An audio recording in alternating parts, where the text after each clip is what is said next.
전에 뛰는. Selamat datang di channel.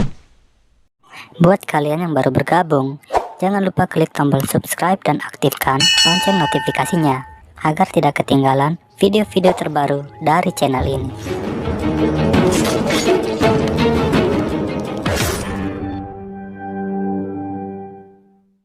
Terlihat beberapa orang pria sedang memacu kudanya dengan buru-buru. Dia adalah Raja Kuang He yang beberapa hari ini melarikan diri dari kejaran pasukan kerajaan yang memberontak. Sementara menunggu bala bantuan, mereka bersembunyi di sebuah rumah kosong.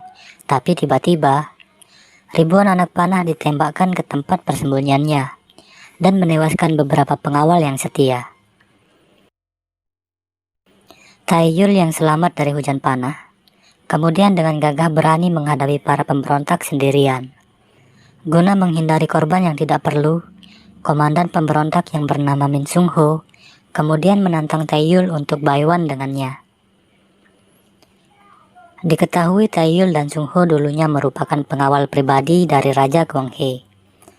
Akan tetapi karena bujuk rayu para pejabat, akhirnya Sung Ho meninggalkan Raja Kuang He dan menjadi musuhan dengan Taeyul. Sialnya dalam pertarungan ini mata Taeyul kelilipan, sehingga memberikan Sung Ho kesempatan untuk menyerangnya. Ketika Sung Ho akan menebas Taeyul, dia dihentikan oleh Raja Kuang He yang memilih untuk menyerah. 18 tahun kemudian Taeyul hidup tenang, jauh dari pemukiman bersama anak gadisnya yang bernama Taeok. Suatu hari ketika sedang berburu, penyakit Taeyul kambuh dan hampir membuatnya pingsan. Karena kondisi matanya sudah sangat parah, mereka disarankan untuk pergi ke Hua Sintang guna mencari obat. Si tabib yakin bahwa mereka akan mendapat obat jika menyebut namanya. Taeok berusaha membujuk ayahnya agar mau pergi ke Hua Sintang. Namun entah mengapa ayahnya menolak pergi ke sana, yang membuat Taeok menjadi bingung. Setelah mengancam akan pergi sendiri, Taeyul akhirnya mengalah dan setuju untuk pergi bersama Taeok. Keesokan harinya mereka pun turun gunung dan pergi menuju Hua Sintang. Saat melewati pasar, Taeok melihat ada keributan dan karena penasaran, dia pun berjalan mendatanginya.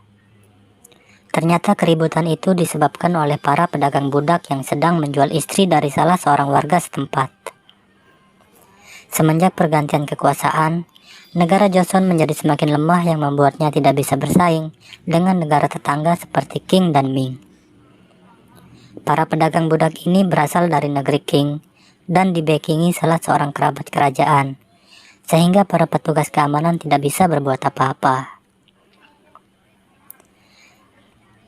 Di tempat lain, seorang pejabat Joseon bernama Lee Man-hyuk sedang menjamu utusan dari negeri Qing. Kemudian salah seorang kerabat kerajaan dari negeri Qing datang dan bergabung. Dia adalah Guru Tai, salah seorang pendekar pedang terbaik dari negeri Qing, dan juga ketua kelompok Huang yang adalah para pedagang budak. Di tengah diskusi mereka, suasana menjadi panas. Guru Tai dengan sengaja menghina kerajaan Joseon yang membuat Min Sung Ho menjadi geram. Untuk meredakan suasana, dia kemudian menantang Sung Ho melawan salah seorang anak buahnya.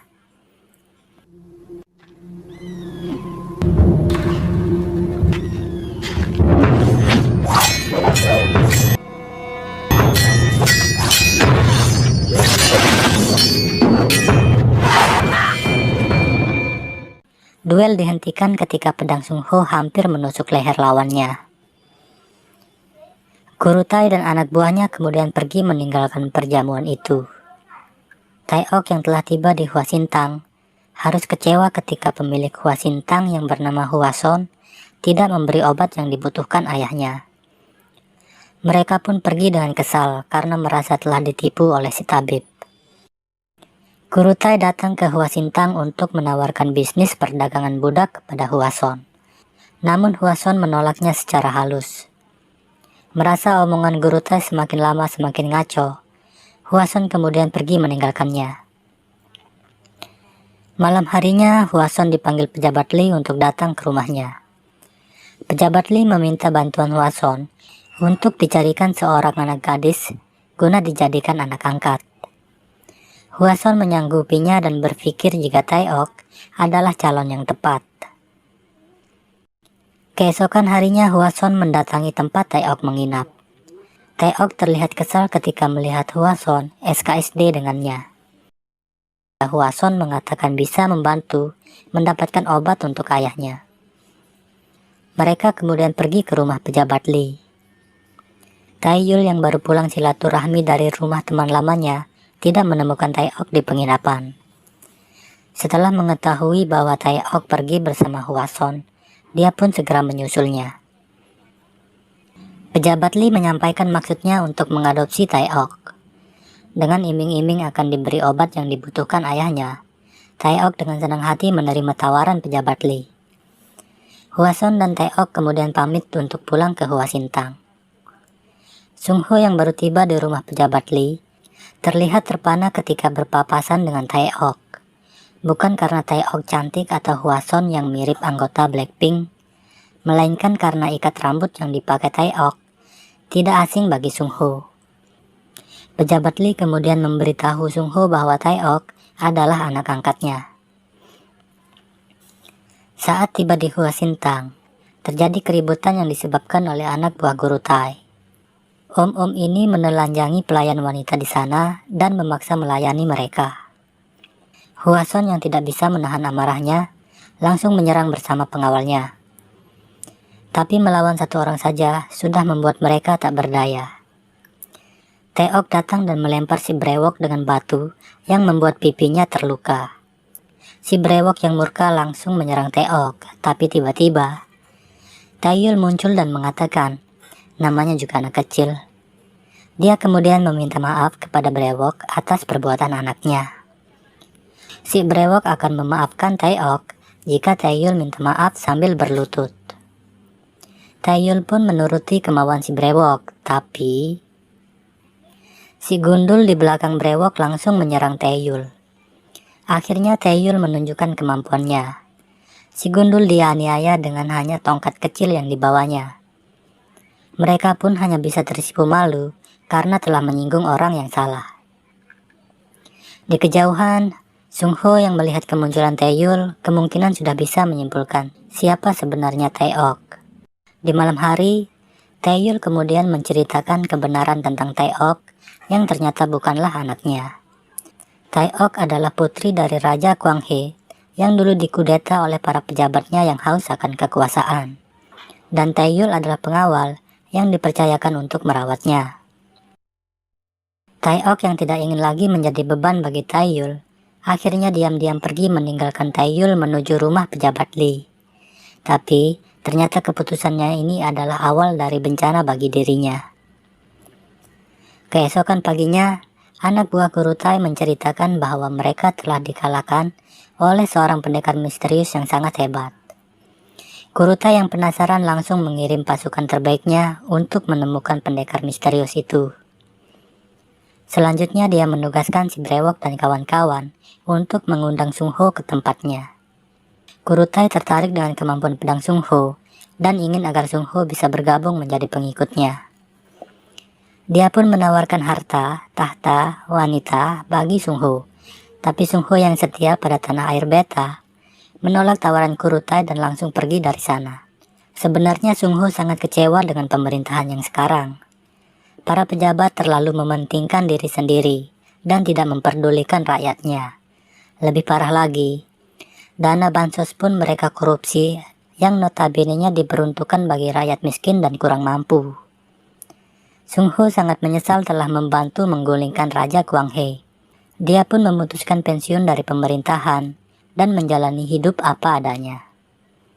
Di tempat lain, Tae-yul yang tidak mendapati Tae-ok di penginapan memutuskan untuk mencarinya.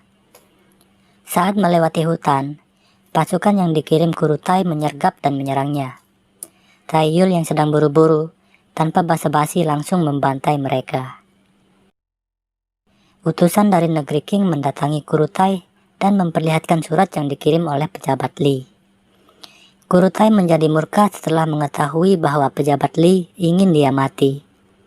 Malam harinya, Kurutai datang bersama pasukannya dan membantai orang-orang di rumah pejabat Li. Taeok pun diseret dan hampir mati di penggal Kurutai yang menyangka Taeok adalah anak pejabat Li. Di sini akhirnya diketahui maksud pejabat Li ingin mengadopsi Taeok. Ternyata dia ingin menyamarkan anak kandungnya agar selamat dari konflik dengan negara Qing. Beruntung si brewok yang mengenali Taeok menghentikan Kurutai dan mengatakan bahwa Taeok adalah putri pendekar misterius itu. Sung Ho juga datang dan meminta agar Taeok tidak dibunuh. Sebagai kompensasinya, dia akan bergabung dan menjadi pengikut Kurutai. Di Hwasintang, si gundul mengamuk dan menyiksa Hwason. Dia ingin menemukan dan membalas Taeyul yang telah mempermalukannya.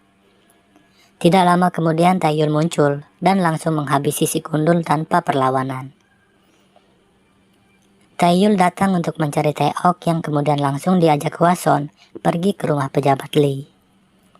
Sampai di sana, mereka hanya menemukan barisan mayat yang berjejer rapi seperti ikan teri. Tapi Taeok tidak ada di sana yang bisa disimpulkan bahwa saat ini Taeok masih hidup. Taeyul kemudian menanyakan tempat berkumpulnya para pendekar pedang yang dijawab oleh Hwason, kedai arak. Taeyul pun pergi ke sana dan mengobrak-abrik tempat itu. Di sana dia mendapat informasi bahwa Taeok telah dibawa oleh para pedagang budak. Taeyul kemudian melanjutkan pencariannya ke markas para pedagang budak.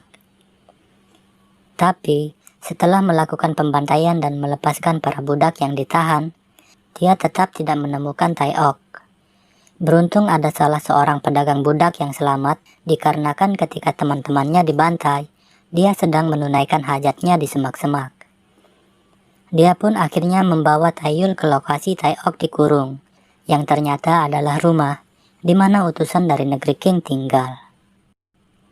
Di kediaman utusan dari negeri Qing, pejabat Li datang membawa pasukan kerajaan dan memberi ultimatum agar Kurutai segera diserahkan. Jika tidak, pasukan pejabat Li malah dibantai dalam sekejap. Si brewok yang melihat Taeyul tiba-tiba muncul, langsung melemparkan senjatanya. Si brewok dan rekannya masih tidak bisa mengalahkan Taeyul. Pasukan bersenjata tiba dan membantu si brewok. Lagi-lagi kembali Taeyul harus melakukan pembantaian. Para penembak tidak bisa melumpuhkan Taeyul yang pergerakannya gesit dan irit. Taeyul membunuh pasukan itu satu persatu tanpa kesulitan. Tapi, pasukan pembunuh Kurutai yang terlatih membuat Taeyul bertarung habis-habisan. Beberapa kali dia harus rela terkena sabetan dan tusukan yang tidak bisa dihindarinya. Pada akhirnya Taeyul menghabisi semua orang di sana. Tapi sangat disayangkan, si brewok berhasil melarikan diri. Taeyul yang sudah sangat kelelahan, ditambah dengan penyakit di matanya yang kambuh, akhirnya terjatuh dan pingsan. Si brewok yang selamat melapor kepada Kurutai bahwa semua pasukannya telah dibabat habis oleh Taeyul. Kurutai yang direndam amarah, langsung menghabisi si brewok yang tidak becus. Taeyul terbangun di Hwasintang dan mendapati luka-lukanya telah diobati oleh Hwason. Matanya juga kembali normal dan kini bisa melihat dengan baik. Hwason menyarankan agar Taeyul istirahat dulu, tapi karena sangat khawatir akan keselamatan Taeok, Taeyul pun pergi tanpa basa-basi. Taeyul lalu pergi mengunjungi teman lamanya yang adalah seorang pandai besi. Di sana dia diberitahu jika kelompok Kurutai ada di dermaga. Dia juga diberikan pedang baru yang mirip dengan pedang lamanya. Tak ingin menghabiskan waktu, Taeyul pun memacu kudanya menuju dermaga. Sampai di dermaga, dia dihadang oleh Sung Ho yang memintanya untuk menyerah, tapi Taeyul pun bertarung kembali melawan Sung Ho setelah sekian tahun lamanya. Namun Taeyul yang dulu bukanlah yang sekarang. Taeyul mengalahkan Sung Ho tanpa membuatnya terluka, tapi Kurutai muncul dan membunuh Sung Ho yang dianggap tidak berguna. Kurutai kemudian menantang Taeyul untuk bayuan dengannya. Jika Taeyul menang, maka Taeok akan dibebaskan tanpa syarat. Taeyul pun mengikuti Guru Tai ke arena di mana telah hadir utusan dari negeri King, Sung Ho dan pengawalnya, dan Taeok yang dijaga ketat oleh harem Guru Tai. Melihat Taeok yang diperlakukan layaknya hewan peliharaan, membuat Taeyul tidak fokus melawan Guru Tai. Beberapa kali dia terkena sabetan pedangnya, tapi dengan semangat baja dan tekad besinya, Taeyul berhasil menipu pergerakan Guru Tai untuk mendekati Taeok dan menebas leher harem Guru Tai. Guru Tai yang kalap melihat haremnya terkapar, menyerang dengan membabi buta tanpa memperhatikan kode etik perpedangan yang membuat lehernya tersayat dan dadanya tertusuk pedang Taeyul yang mengakhiri hidupnya. Selesai sudah perjalanan Taeyul menyelamatkan anak gadisnya dari perbudakan. Akhirnya mereka kembali lagi ke gunung, di mana mereka menjalani kehidupan dengan damai. Dan film pun